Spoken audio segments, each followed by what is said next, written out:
Quota Srinivasarao గారి గురించి మాట్లాడుకునే సిచ్యువేషన్ వస్తుంది నేను అనుకోలేదు.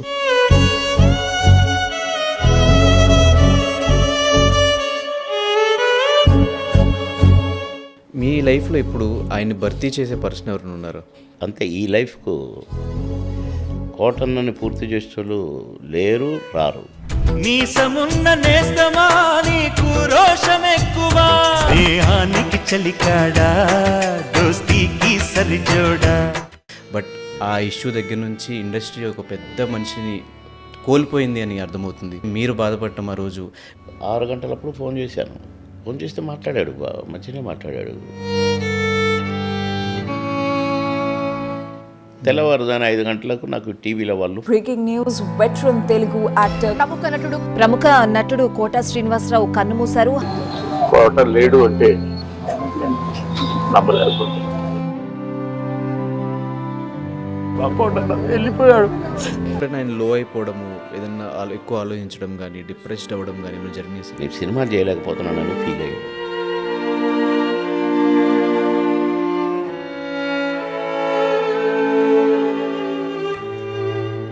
కొడుకు చనిపోవడం అనేది పెద్ద మైనస్ అని చెప్పుకోవచ్చు. ఆయనకు కూడా అంతే.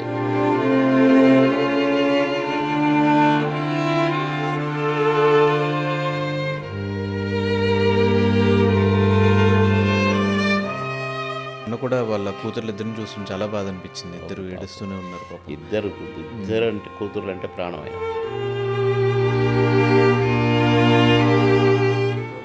ఒక వీడియో మీ ఇద్దరు ఫ్రెండ్షిప్ మీద ఒక చిన్న ఏవీ టైప్లో ఒకసారి అది చూపిద్దాం అనుకుంటున్నాం మీకు.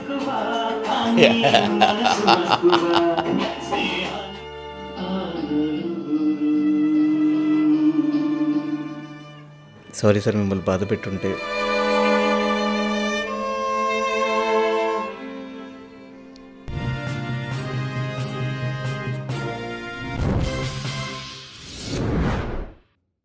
థియేటర్ ఆర్టిస్టు, పద్మశ్రీ అవార్డు వరకు, పర్సనల్ లైఫ్ నుంచి పొలిటికల్ కెరియర్ వరకు, అండ్ బాక్స్ ఆఫీస్లో మోస్ట్ డిమాండెడ్ ఆర్టిస్ట్గా కోటా శ్రీనివాసరావు గారి లైఫ్ అనేది ప్రతి ఒక్కరికి స్ఫూర్తి. సో ఆయన ఈరోజు మన మధ్య లేకపోవడం అనేది ఇండస్ట్రీకి పెద్ద లాస్ అని చెప్పుకోవాలి. సో ఈ ఎపిసోడ్లో ఆయన మెమరీస్ అన్నీ మనతో పాటు షేర్ చేసుకోవడానికి బాబు మోహన్ గారు రెడీగా ఉన్నారు. ఆయనతో మాట్లాడి కోటా శ్రీనివాసరావు గారి గురించి చాలా విషయాలు తెలిసిన ప్రయత్నం అయితే చేద్దాం. నమస్కారం సార్, ఎలా ఉన్నారు? బాగున్నాను. So first of all thank you so much sir. మీతో ఇట్లా కూర్చొని మాట్లాడటం అంటే, కొంతమంది లెజెండరీ యాక్టర్స్ ఉంటారు ఇండస్ట్రీలో, వాళ్ళతో మాట్లాడుతున్నప్పుడు ఎంతో కొంత మనం నేర్చుకోవచ్చు కదా అనే ఒక పాయింట్ వస్తుంది. బట్ ఇలా కోటా శ్రీనివాసరావు గారి గురించి మాట్లాడుకునే సిచ్యువేషన్ వస్తుంది నేను అనుకోలేదు. కానీ మీ ఇద్దరు ఫ్రెండ్షిప్ సార్ చాలా జనరేషన్స్కి ఒక ఇన్స్పిరేషనల్ థింగ్. అది ఏ గొడవలు లేకుండా, ఏం లేకుండా మీ ఇద్దరు ఇన్ని సంవత్సరాలుగా ఫ్రెండ్స్గా ఉండి ఒకరికొకరు తోడుగా ఉండటం, ఫ్యామిలీ ఉన్నా లేకపోయినా మీ ఇద్దరు రెగ్యులర్గా మాట్లాడుకోవడం, టచ్లో ఉండటం, ఒకరికొకరు ఆరోగ్యంగా ఎలా ఉందని కనుక్కోవడం, ఇదంతా. సో మీ ఫ్రెండ్షిప్ గురించి మాట్లాడుకునే ముందు ఒక వీడియో మీ ఇద్దరు ఫ్రెండ్షిప్ మీద ఒక చిన్న ఏవీ టైప్లో మేము తయారు చేసాం సార్. ఒక్కసారి అది చూపిద్దాం అనుకుంటున్నాం మీకు.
సారీ సార్ మిమ్మల్ని బాధ పెట్టుంటే. ఎలా సార్ ఇట్లా పాత వీడియోస్ అన్నీ చూసుకున్నప్పుడు మీరు కలిసినప్పుడు ఎట్లా ఉండేది మీ ఇద్దరి మధ్య బాండింగ్ అంతా? చూశారుగా ఫోటోలు, అసలు ఎగబడిపోవటమే, మీద పడటమే. ఉండన్నా లిప్ టు లిప్ కిసి పెడతానంటాను, అంటే నెట్టేస్తాను నన్ను. అట్లా ఎన్ని గోలలో సినిమా షూటింగ్స్లోనే అంత క్లోజ్గా నేనేం చేసినా పడేవాడు. అసలు మామూలు గోల చేసాను కాదు, మీకు అర్థమైంది కదా ఎంత గోల చేసాను. ఇప్పుడు మీటింగ్స్లలో కూడా సెటైర్లు వేయకుండా ఏదన్నా అంటే వెంటనే పట్టుకొని వాళ్ళ కౌంటర్ వేసి అట్లా ఒకరికొకరంగా బాగా బాగా కలిసి ఉన్నాం కనుకనే బాధ. ఏది చేసినా ఇప్పుడు నాకంటే సీనియర్ నటుడు, నాకంటే పెద్దోడు వయసులో, కానీ ఆ గోల చేస్తుంటే ఎప్పుడైనా అదేంటున్నావు మరీ నన్ను వీపింగ్ చేస్తున్నామనో, లేకపోతే మరీ నన్ను ఆట పట్టిస్తున్నామనో, లేకపోతే ఓవర్ చేస్తున్నామని అనొచ్చు కదా. కానీ సంతోషించేవాడు, భలే చేస్తున్నావురా, బాగుందిరా, బాగొచ్చింది అనేవాడు. ఆయనకి ఎటు తిరిగి బాగుండటమే ముఖ్యం. అసలు ఆ ఫోటోలలో ప్రతి ఒక్కొక్కటి ఒక్కొక్క విచిత్రం. బట్ ఆ ఇష్యూ దగ్గర నుంచి ఇండస్ట్రీ ఒక పెద్ద మనిషిని కోల్పోయింది అని అర్థమవుతుంది. సో అది ఒక ఎత్తు అయితే, మీరు బాధపడటం ఆ రోజు, మీరు ఏడవడం ఆ రోజు, ఇంకా అందరూ అది ఒక బాధాకరమైన విషయంగా భావిస్తున్నారు సార్. మీరేమంటారు సార్? కోటన్నకు కొంచెం హెల్త్ బాగాలేని పరిస్థితుల, బాత్రూంలో ఏదో కింద పడ్డాడని, కాళ్ళకి ఏదో దెబ్బ తగిలిందని అన్నీ తెలిసాక నేను ఫ్రీక్వెంట్గా 15 డేస్కో 20 డేస్కో నేను వెళ్తుండేవాడిని, వెళ్తే ఎట్లుంది అని చూసి వస్తుండేవాడిని. ఈ మధ్య ఒక 20 డేస్ అయింది పోలేదు. కానీ ఒక షూటింగ్ సందర్భంగా నేను ఫోన్ చేశాను. ఫోన్ చేస్తే మాట్లాడాడు, మంచిగానే మాట్లాడాడు. అదే సెటైర్లు మై సరదాగానే మాట్లాడాడు. నాకు షార్ట్ రెడీ అనగానే అన్నా నేను మళ్ళీ చేస్తా, మీతో కొంచెం మాట్లాడాలి అన్నా. సరేరా అన్నాడు. 6 గంటలప్పుడు ఫోన్ చేశాను. వాళ్ళ అమ్మాయి ఎత్తింది, పెద్ద అమ్మాయి. అన్న లేడారా అన్నాను. పడుకున్నాడు బాబాయ్, లేవలేదు, 4 o'clock అట్లా పడుకున్నాడు, 4, 5 మధ్య. అదే ట్యాబ్లెట్స్ వేశారు డాక్టర్ గారు, పడుకొని ఉన్నాడు అన్నారు. సరేరా నేను రేపు వస్తానని చెప్పు అన్నాను. సాయంత్రం 6 అయిపోయింది, పొద్దుగూకింది, నైట్ అయింది, తెల్లవారింది. తెల్లవారుజాన 5 గంటలకు నాకు టీవీలో వాళ్ళు ఫోన్లు. నేను అసలు ఆ రోజు నేను జనరల్గా 7, 8 తర్వాతనే ఆన్ చేస్తాను ఫోన్, ఇంకొంచెం ఫ్రెష్ అయినాకనే ఆన్ చేస్తాను. కానీ ఆ రోజు ఎందుకో కొద్దిగా ఎక్కువ పడుకుందాము అనుకున్నాను. అంతకుముందు షూటింగ్ చేశాను కదా, కొద్దిగా ఈ బ్యాక్ పెయిన్తో కొద్దిగా ఇబ్బంది పడుతున్నా కాబట్టి రెస్ట్ తీసుకుందాము, ఒక 10 గంటల దాకా పడుకుందామని అనుకొని అది ఆన్ చేసి పడుకున్నా. 5 గంటలకే ఫోను. జనరల్గా నాకు 7 తర్వాతనే ఫోన్లు వస్తాయి, ఈ 7, 8 తర్వాతనే. కోటగారు చనిపోయారు తెలుసా బాబన్ గారు అని ఫోను. అసలు అంత డైరెక్ట్గా అట్లా అడగకూడదు, కానీ మరి ఆయన ఎందుకు అడిగాడు. కానీ నేను షాక్. అరే నిన్న మాట్లాడినా, రమ్మన్నాడు, అదేంటి ఇట్లా జరగటం ఏంటి అసలు అని నాకు. ఎవరికి వేస్తాం ఈ క్వశ్చను, దేవునికి వేస్తాం ఆ క్వశ్చను. పడుకోబెట్టాడు, ఓకే స్విచ్ ఆఫ్ అన్నాడు, తీసుకుపోయాడు.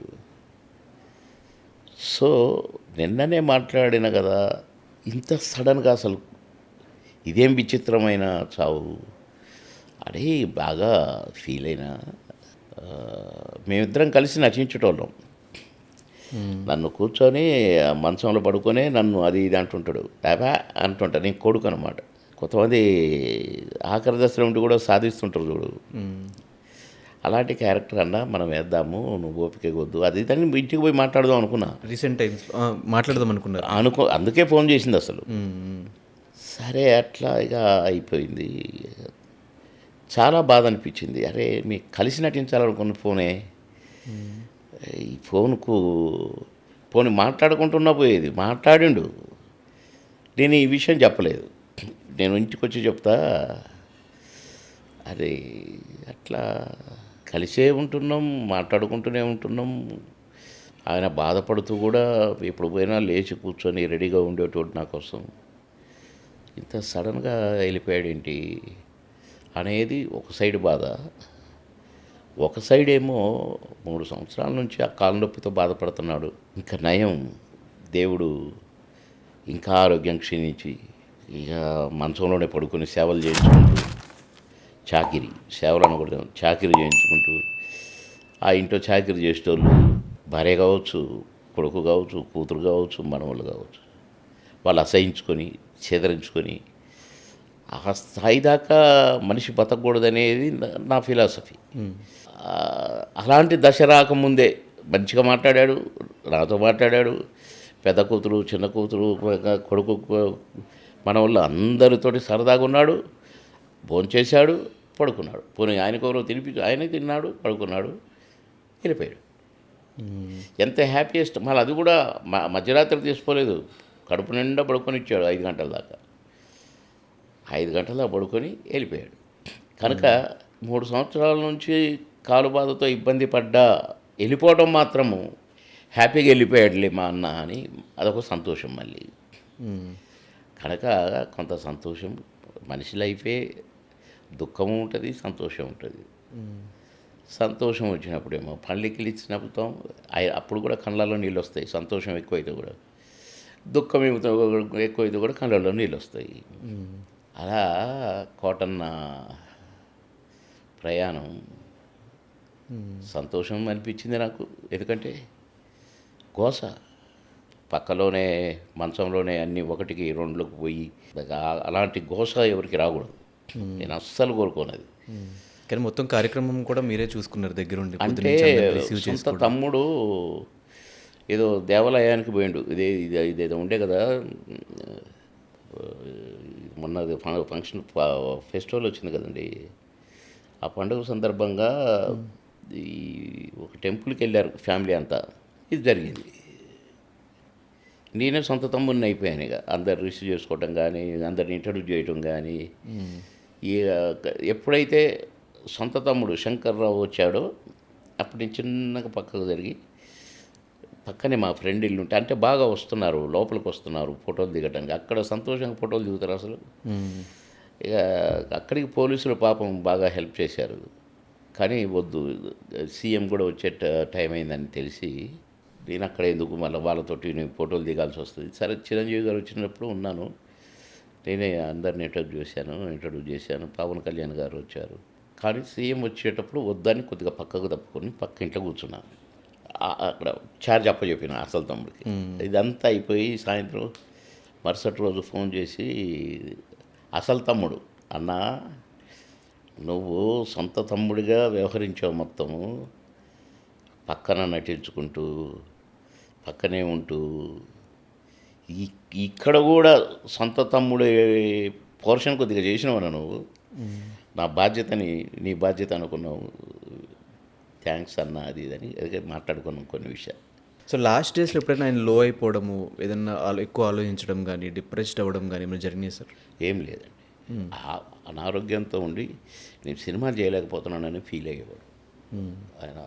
అదే నా దృష్టికి వచ్చింది తప్ప ఇంకా వేరే ఏదో వాడు చేస్తున్నాడు నేను చేయట్లేదే, వీడు వచ్చాడు వాడు అట్టటి నా దగ్గర అనేటోడు. ఈవెన్ ఆయన నడవలేకపోయినా కూడా చాలా సినిమాలు కూర్చున్న క్యారెక్టర్స్ అవి కూడా చేస్తున్నారు. అత్తారింటి దారి ఎగ్జాంపుల్. ఆఖరి శ్వాస వరకు ఏ నటుడికైనా అది ఉంటుందండి. నేను కూడా చెప్తుంటాను అప్పుడప్పుడు ఇంటర్వ్యూలలో, ఆఖరి శ్వాస పోయినా నా బాడీనైనా ఇస్తాను యాక్టింగ్కి అని చెప్తుంటాను. అంటే ప్రతి ఒక్క ఆర్టిస్టుకు అది ఉంటుందండి. నటిస్తూనే చనిపోవాలి, ఆఖరి శ్వాస వరకు నటించాలి అనేది చాలామందికి ఉంటుంది. కోటన్న కూడా ఉండేది, నాకు కూడా ఉంది. ఆఖరి శ్వాస కాదు, నా బాడీ కూడా నటించాలని. మన చేతుల పని కాదు కదా, ఆయన పైన ఉన్నాడు కదా, స్విచ్ ఆఫ్ చేస్తేనే. కనుక ఆయన ఎట్లా తీసుకుపోతాడు, ముగింపు ఎట్లిస్తాడు మనకు తెలియదు కదా. కనుక చూద్దాం ముగింపు ఎలా ఇస్తారు. అండ్ మీతో పాటు కోట గారికి బాగా క్లోజ్ అయిన వ్యక్తులు ఎవరు ఇండస్ట్రీలో? ఏమో మరి, నా దృష్టికి అయితే ఎవరు లేరు. బ్రహ్మానందం కూడా బాగానే ఉండేది, మరి వాళ్ళ ఏమున్నాయో తెలియదు నాకు. కానీ లాస్ట్ డేస్లో ఎవరు ఆయన ఇంటికి వెళ్ళడము కాసేపు టైం స్పెండ్ చేయడం అవేం జరగలేదు కదా సార్ ఇండస్ట్రీ సైడ్ నుంచి? ఏమోనండి, నాకేం పని, ఎవరెవరు వచ్చారు, ఎవరెవరు రాలేదు. అంటే ఫ్రెండ్స్ అంటే బాధలు కూడా షేర్ చేసుకుంటారు కదా సార్. మాకు ఆయన ఎప్పుడు బాధపడలేదే. ఎవరు రాలేదేంటి, ఫలానా ఆయన రాలేదు, వీడు రాలేదు, ఆడ రాలేదు, నేను ఎప్పుడు అనుకోలేదు కదా. అది అనేటోడు కాదు. అంటే మీకేమనిపించింది ఇండస్ట్రీ మర్చిపోయింది కోటా గారిని అనిపించింది ఏమన్నా? ఎట్లా మర్చిపోద్ది? మర్చిపోతే అంతమంది ఎందుకు వస్తారు? ఆయన హెల్త్ బాగలేదు కదా, ఓకే, నడవలేడు కదా, ఆయన క్యారెక్టర్లు కూర్చునేటి కాదు కదా, అసలు ఆయన వీరంగా వాడే క్యారెక్టర్లు కదా అన్నీ. హెల్త్ సహకరించలేదు అంతే తప్ప కోట గారికి ఈ వేషాలు లేవు అనే పొజిషన్ ఆయనకు రాలేదు. హెల్త్ బాగాలేక చేయలేకపోయిండే తప్ప, హెల్త్ సహకరించలేదే తప్ప ఆయన నటన ఆయనలో ఇప్పుడు చూడండి, కూర్చొని మళ్ళీ లేవటం రాదు. ఇందాక చూపించిన కొన్ని ఇద్దరం మాట్లాడుకుని మీటింగులలో, ఇంటర్వ్యూస్లలో నా మాట ఏమైనా తగ్గిందా, వాయిస్ ఏమైనా తగ్గిందా, సెటైర్లు ఏమైనా తగ్గినాయా? అంతే. కానీ హెల్త్ సహకరించకపోవడం వల్లనే ఆయనకు వేషాలు లేకపోయినాయి. ప్లస్ కాంబినేషన్ ఒకటి బ్రేక్ అయింది. నేను అటు మినిస్టర్గా సినిమాల్లో నటించొద్దన్నారు కాబట్టి అక్కడికి రిజైన్ చేద్దాం అనుకున్నాను. నేను రిజైన్ చేస్తానంటే వద్దన్నారు, సేమ్ గారు చేయడానికి వీల్లేదన్నారు. అండ్ మీ ఇద్దరి లైఫ్లో కూడా ఒకటే ఇన్సిడెంట్, కొడుకు చనిపోవడం అనేది పెద్ద మైనస్ అని చెప్పుకోవచ్చు. సో కోటా గారు ఆ టైంలో మీరు ఎట్లా ఓదార్చేవాళ్ళు, ఆయన మిమ్మల్ని ఎట్లా ఓదార్చేవాళ్ళు? ఏమండి, ఇద్దరం ఒకరికొకరంగానే ఓదార్చుకునేటోళ్ళం. ఏంటోరా మనకిటు జరిగింది అని ఆయన అంటే, అవునన్నా దేవుడికి ఇయర్స్ వచ్చి ఉంటుంది, మనం ఏడిస్తే చూడాలనిపించిందేమో, మనల్ని నవ్వించండి అని వదిలేండి ఇద్దరిని, మనం నవ్వించినాం కదా వేలాది మందిని, అందుకని మనల్ని ఏడిపిస్తున్నాడు. శిక్ష అన్నమాట నవ్వించినందుకు అని అంటే ఏడ్చేటోడు, బాధపడేవాడు. ఇట్లా డిస్కషన్ ఇట్లా చేసుకునేవాళ్ళం మేము. అందరినీ నవ్వించినందుకే దేవుడు మన ఇద్దరిని ఏడిపించిండని ఇట్లా మాట్లాడుకునేది. కానీ దాని తర్వాత చాలా టైం పట్టింది కదా సార్ ఆయనకి బయటకు రావడానికి ఆ ఇన్సిడెంట్ నుంచి? ఆయన బయటకు వచ్చిండు కానీ కొంచెము,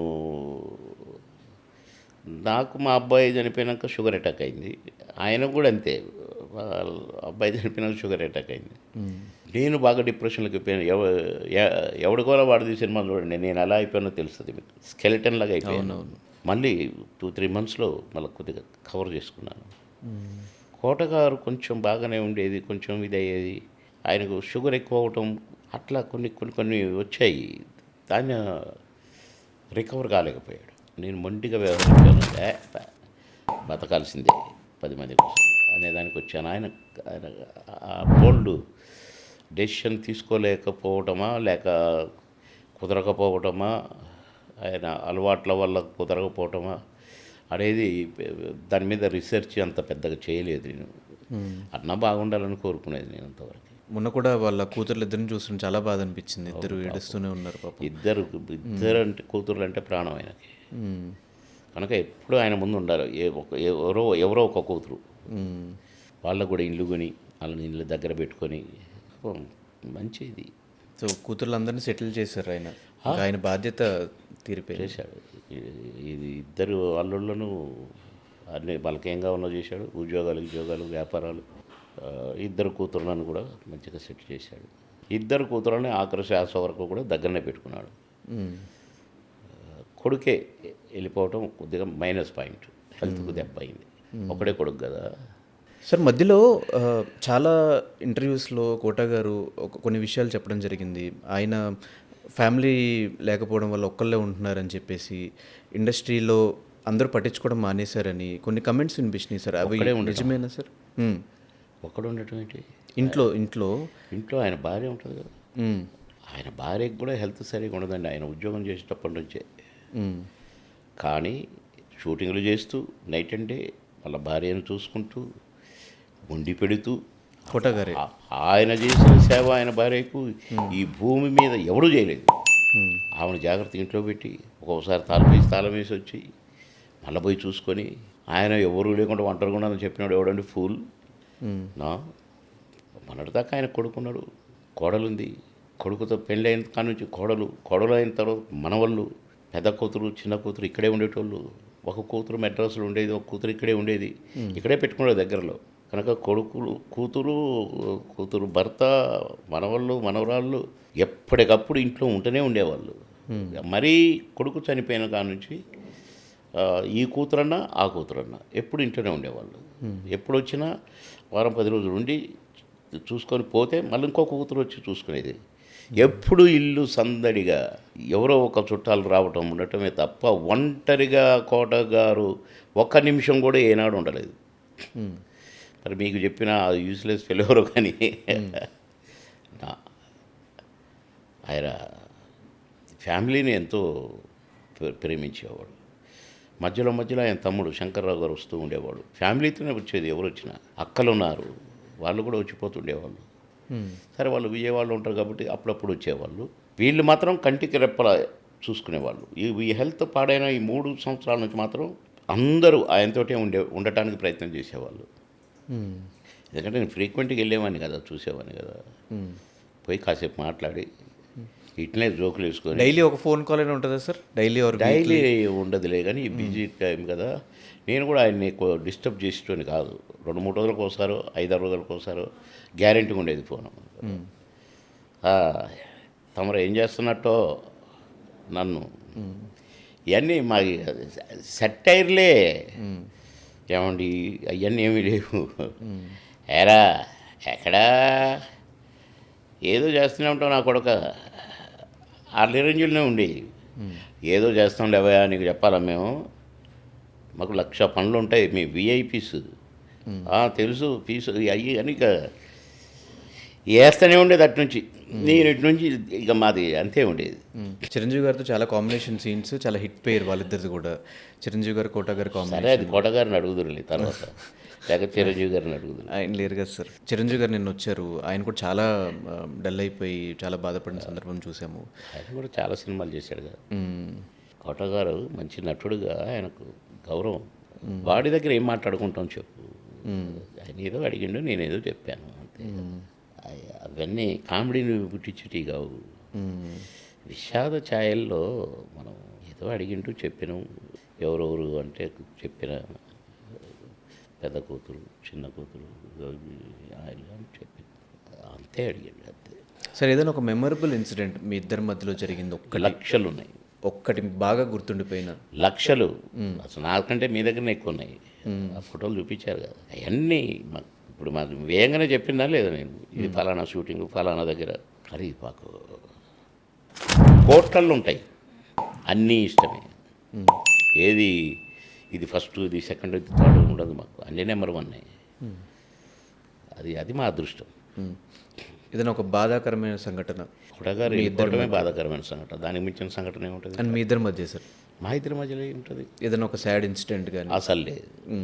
మా బాబు చనిపోవటం ఒక సాడ్ ఇన్సిడెంట్, అదొకటే నాకు జరిగింది. కోట గారు కూడా వాళ్ళ బాబు చనిపోవటం అదొకటే సాడ్ ఇన్సిడెంట్. ఏదైనా 3వ సాడ్ ఇన్సిడెంట్ నన్ను వదిలిపెట్టిపోవటం కోట. అంతే తప్ప అసలు ఏది మాట్లాడుకోమండి. మా ఇంట్లో విషయాలు ఈడ మాట్లాడేది లేదు, వీళ్ళ ఇంట్లో విషయాలు నా దగ్గర మాట్లాడేది లేదు. మేము జోవియల్గానే ఉన్నాము. అసలు ఏది మాకు అనవసరం. ఆ షాట్కి వెళ్ళేటప్పుడు, ఆ షూటింగ్కి వెళ్ళినప్పుడు ఆ క్యారెక్టర్ సంగతి, ఆ షాట్ సంగతే మాట్లాడుకునేది తప్ప పక్క ఆర్టిస్టుల గురించి కూడా మేము మాట్లాడుకునే వాళ్ళు కాదు. కానీ అందరి గురించి టాపిక్లు ఎత్తేటోడు కోటన్న. కొందరు, అందరంటే మొత్తం సినిమా ఇండస్ట్రీ అంతా కాదు, ఒకరిద్దరు ఆయనతో పాటు నటించేవాళ్ళు. ఇప్పుడు బ్రహ్మానందం గారు ఉన్నారనుకోండి, వారి గురించి కానీ, ఇంకొక భరణి గురించి కానీ ఏదో టాపిక్లు వచ్చితే ఆ టాపిక్ వరకే మాట్లాడుకునేది అంతే. ఏదైనా ఆయనకి చెప్పాలి అనుకుని చెప్పలేకపోయిన సందర్భం కానీ? సరే అడిగొస్తా పోయి, నువ్వు చెప్పాలనుకుని మీరు ఆయనకి చెప్దాము అనుకుని. అదే ఒక సినిమాలో నటించాల్సి వచ్చింది, ఆయన మంచంలో పడుకొని ఉంటాడు, నన్ను తిడుతుంటాడు, నేను చేదరించుకుంటుంటా. ఆ టైప్ క్యారెక్టర్ పోయి చెప్పాలి అనుకున్నా, కానీ లేడు కదా. 6 గంటలకు ఫోన్ ఎత్తినా చెప్పేవాడిని, 6 గంటలకు ఫోన్ చేస్తే పడుకొని ఉన్నాడు కదా. మళ్ళీ నైట్ లేచాడో ఆ పడుకోవటం అలాగే పడుకున్నాడో తెలీదు. అంటే అంత డీటెయిల్గా మాట్లాడలేం కదా, బాడీని చూసుకుంటూ వాళ్ళు ఏడుస్తూ ఉంటే. సరే అది అయిపోయింది, కాలబెట్టడం అయిపోయింది, అస్థికలు అయిపోయినాయి, అస్థికలు అక్కడ కలపడం కూడా అయిపోయింది. ఇప్పుడు ఆ డేటు వాళ్ళు అక్కడి నుంచి వచ్చి డేట్ పెట్టుకుంటారు, 10వ రోజు 11వ రోజు ఏదో సంథింగ్ ఫార్మాలిటీస్ ఉంటాయి, బాగుంటాయి కదా బ్రాహ్మిన్స్ కాబట్టి. వాళ్ళకన్నీ కొన్ని కట్టుబాట్లు ఇవి ఉంటాయి కదా, ఆచారాలు. ఖచ్చితంగా ఆయన ఎక్కడున్నా కూడా యూట్యూబ్లో అట్లా మమ్మల్ని అందరినీ నెక్స్ట్ జనరేషన్ కూడా మీ కాంబినేషన్ ఎంటర్టైన్ చేస్తూనే ఉంటుంది. సో ఆయన మిస్ అయిన ఫీలింగ్ కొంత ఉన్నా కూడా ఎందుకు మిస్ అవుతాం, రెగ్యులర్గా టీవీలో చూస్తున్నాం కదా, యూట్యూబ్లో చూస్తాం కదా అనే ఫీలింగ్ కూడా ఒక పక్కన మా అందరికీ ఉంది. సో ఫైనల్గా కోటా గారిని తలుచుకుంటూ ఆయన వ్యక్తిత్వం గురించి కానీ ఆయన గురించి కానీ ఒక 2-3 మాటల్లో చెప్పాలి అంటే మీరు ఏం చెప్తారు సార్? మంచివాడు, నాకు బ్రహ్మాండమైన యాక్టర్. కోట అంటే కోటే. ఏ క్యారెక్టర్నైనా అవలీలగా పోషించిన ఆర్టిస్ట్. ఏ క్యారెక్టర్ అయినా ఆ క్యారెక్టర్లో దూరి ఇమిడి నటించిన ఆర్టిస్ట్. అవి కానీ సీరియస్ కానీ ఇంకేదైనా కానీ కరడుగట్టిన విలన్ కానీ నేను కసాయుడు నువ్వు అని అనుకుంటా ఎప్పుడు. అంటే ఆయన వేసిన వేషాలను బట్టి కసాయుడు నువ్వు అని అంటే వాళ్ళు ఎప్పుడో చేసిన ఇక అట్లా అలా ఉండేది మాది. అట్లా కసాయి క్యారెక్టర్లు కూడా వేసినాడు కనుక ఒక మంచి నటుడు. కోట అంటే కోటే, నటన ఒక కోట, ఆయన నటనకే కోట. అలాంటి అన్నయ్య వెళ్ళిపోవటం నాకు అంటే ఎక్కువగా ఫ్రెండ్షిప్ చేసిన కాబట్టి, ఎక్కువగా కలిసి ఉన్నా కాబట్టి, ఎక్కువ సినిమాలు ఇన్ని సంవత్సరాలు కలిసి పనిచేసినాం కాబట్టి కొంచెం లోటుగా ఇబ్బందిగా అనిపిస్తుంది. కానీ ఇప్పుడు అనుకోని ప్రయోజనం లేదు కదా, ఎవరినంటానికి కూడా అవకాశం లేదు, దేవుడు కదా తెలిసిపోయింది. అది బ్రదర్. ఇప్పుడు వాళ్ళ ఫ్యామిలీకి కూడా మీరే ఒక పెద్ద దిక్కు అనుకోవచ్చు. అంటే అట్లా ఉన్నాం కదా, పెద్ద కుటుంబాలు ఒకరికొకరుగా ఉంటారు, ఇద్దరు అక్క చెల్లెళ్ళు కూడా. Okay brother. Yes sir, thank you so much sir.